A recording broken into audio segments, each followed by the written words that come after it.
Hello, dear students. Next, we are moving into a problem which teaches us about supernode analysis of AC circuit. As you can see in this question, we have to compute voltages V1 and V2 in the circuit. Now, the voltages V1 and V2 are already drawn. Let us see if there are any other nodes. People might think that there can be a node here, but there is no point because if we draw a node here, the issue is that there is no element here, so it makes no point in putting nodes in the corner. Generally, a node is where two or more elements meet. So as you can see here, this is a node, this is also a node. Now people may say, okay, this can be a node, this can be a node, but all of this is a single node. Why? Because there is no element connecting in between them. So all of this can be a single node, and that node can be represented by a single point, and that point I will draw it here, and that will be my reference with a voltage V is equal to 0. Next, the step that we do in node analysis is that we mark the currents. Here I can mark the current, but is already marked here. So 3 angle 0 is already marked, so there is no need for me to mark the current. Next, I will have to mark the current in the other branches. So here it can be in this direction, here it can be in this direction, here also, here also. I have drawn arbitrarily the directions. But what about this one? This particular element I cannot draw any direction, because even if I draw, what is the current passing through there? I cannot write any current passing through there. So it's no point in drawing or taking this particular element into consideration and then thinking that, okay, I can do a simple node analysis by writing a current, because we cannot write the current. And this situation arises whenever we are having a voltage source between two nodes. Okay, this situation will happen whenever we are having a voltage source between two nodes, out of which one of them is not a reference. See, if I could have said that V2 is a reference node, then I would have considered this one as 10 angle 45 degree. I would have considered this as 10 angle 45 degree. But I am not considering V2 as a reference. I am considering instead this as a reference. Now remember, if I consider this as a reference, then I have to consider this as some voltage V2 and not ground it. Only one of the nodes we can make it as reference. So generally we take the bottom node and then mark it as a reference node. Next thing is, what do we do in such a situation? So in such a situation, the best thing is to draw what we call it as a supernode. A supernode encompassing both this one, this voltage source, and both the nodes that are connected between the voltage source. Okay. Now the thing is, if I draw something like this, everyone will think that, okay, this is a good super node. Yeah, this can be a good super node because within that node there is only one element, and that is the voltage source. I can very well draw this super node. What does the super node have inside it? It has inside it the only voltage element that we are having a problem with. But whenever I draw a super node like this, look here, once again I have drawn it.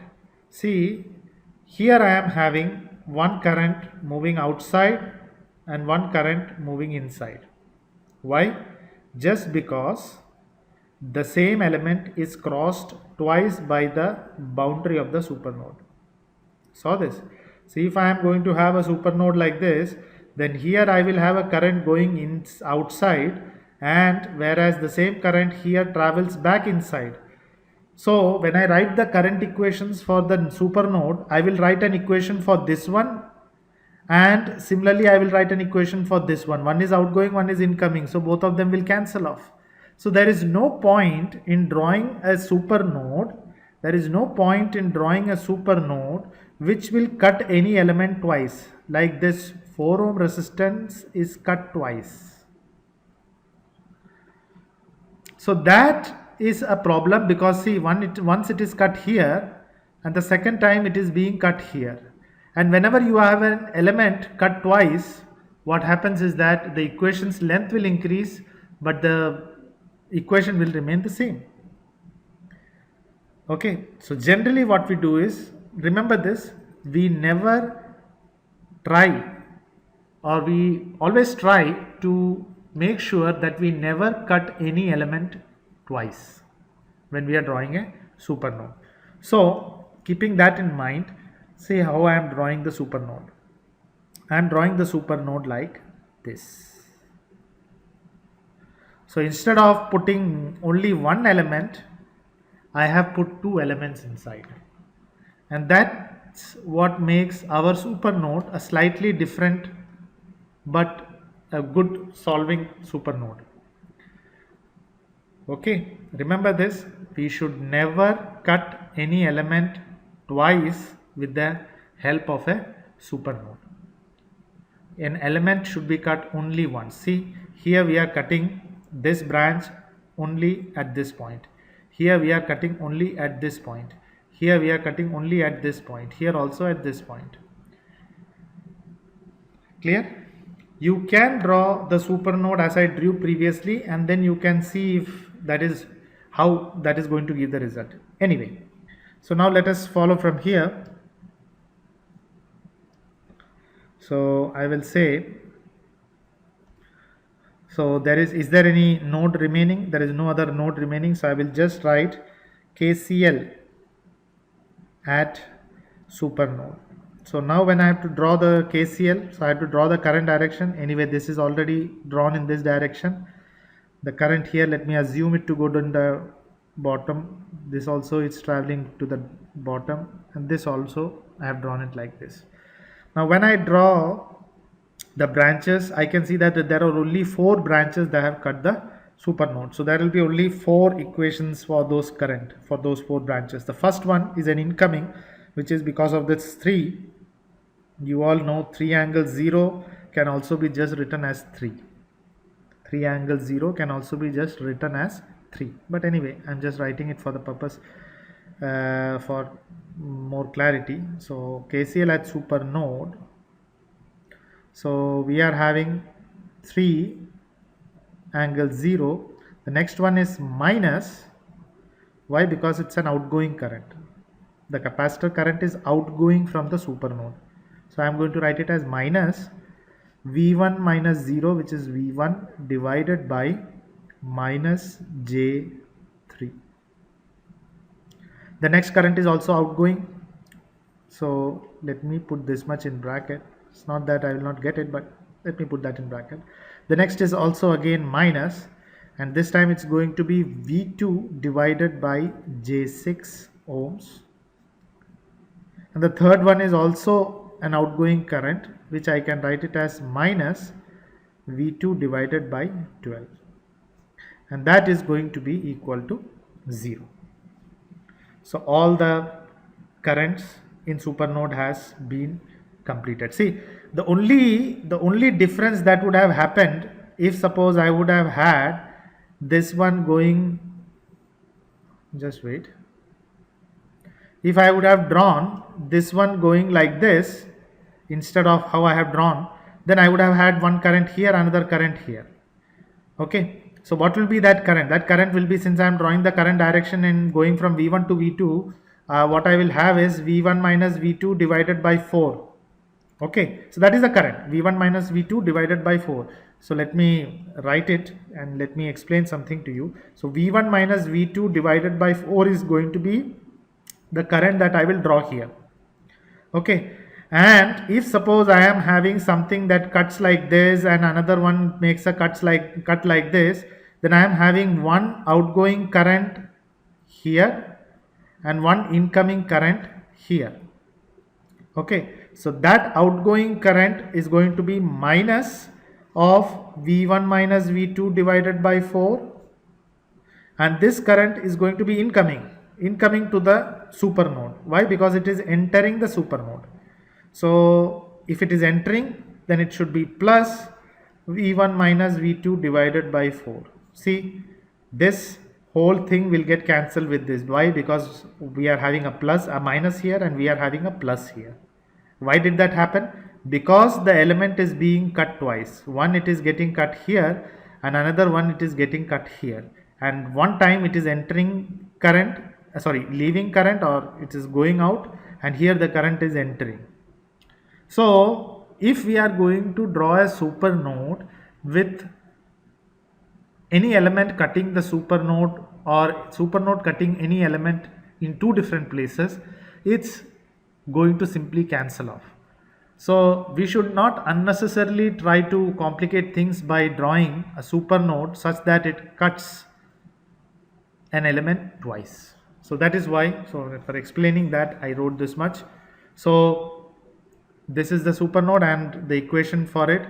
Now for simplifying, I can write, taking J in numerator, taking J to numerator and multiplying with, so now what is the LCM?